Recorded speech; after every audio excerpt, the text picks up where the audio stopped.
کتونکو سلامونه. زما نوم محمد ابوبکر بختیار خان دی. نن زما ټاپک د لارو کوڅو دی. لارو کوڅو خو چې چا سمې که نه د کم ملک پوهان وایي، ماهران وایي، سکالران وایي چې چا کم علاقې لارې ښیي که نه هغه علاقه ترقي کوي، هغه علاقه زبردست دی.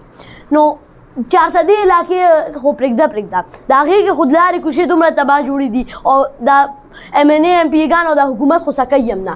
وګوره هلته کې امریکنیان په 1900 کې هغه جوړ کړي پلونه لارې جوړ کړي خو هغه اوسه پورې نی خراب شي، اوسه پورې جوړې دي، اوسه پورې مضبوط دي. ولې هغې خیال ساتي چې دومره ښه مټیریل خو هغې سره څه نه وي، هغې خیال ساتي، هغې روز پر روز ګوري چې دا سم دی که نه.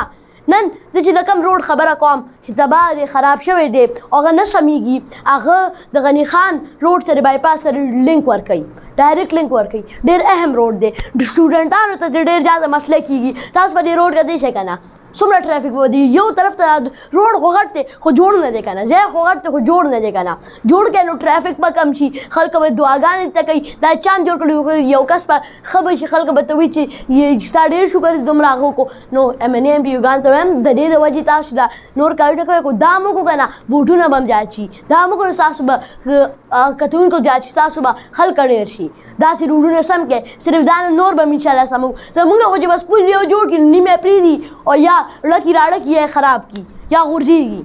زمونږ پلونه کې خو دا چل دی، زمونږ پلونه خو نور سم نشته، همدغه چل کوي. نو په امریکې کې چې پلونه جوړوي که نه هغې هر ورځ ګوري هغه بل د دې ورکران د MNA ګان د حکومت کار کوي. هغې چې دی مسلې نه ګوري، د امبولانس سوچو کې یو کس مریض هغه په دې روډ راځي د امبولانس.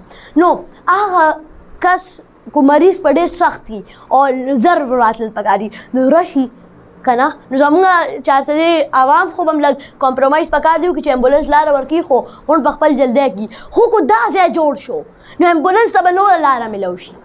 امبولانس به بیا خلکو په هغه نه پروزي، خلکو ته به سایرن نه وي ځکه چې دا لار جوړ شي رش به کم شي یا به رش ختم شي.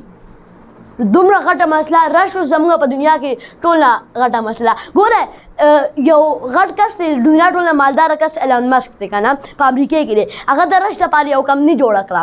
هغه کمپني کې وایي چې رش نه به خلک بچي او په انډرګراونډ به ځي، هغې نوي شیونه جوړوي د رش نه بچېدو. زموږ دا خو شته شیونه نه به سموي، نوې به څه جوړ کړي، شته شیونه نه به سموي نو نوې به څه جوړ کړي. لہذا زموږ حکومت ته پکار دی، زموږ خلکو ته پکار دي چې کوم د دې ارګنایزیشن څه کوم د روډ ذمېداران دي هغې دې د حکومت سم کړي، دا روډ سم کړي، دا روډ چې خلکو ته سټوډنټانو ته اساني. زه چې خپله ځم ماته پرې ډېره مسلې راځي، دا چې به نور ډېر خلکو ته ډېر ماشومان ته مسلې راځي. څه پته غالبا کو څه پته څه خلکه د دې د وجې مړه شوي، څه پته کو امبولانس کم شوي، امبولانس رو شوي، ګیر شوي په ټرافیک کې او دا ځای خراب دی، په دې به څنګه ځي. لہذا جون دوست بتا سر پاپا انٹرویو کے ملاوی گم. جزاک اللہ والسلام.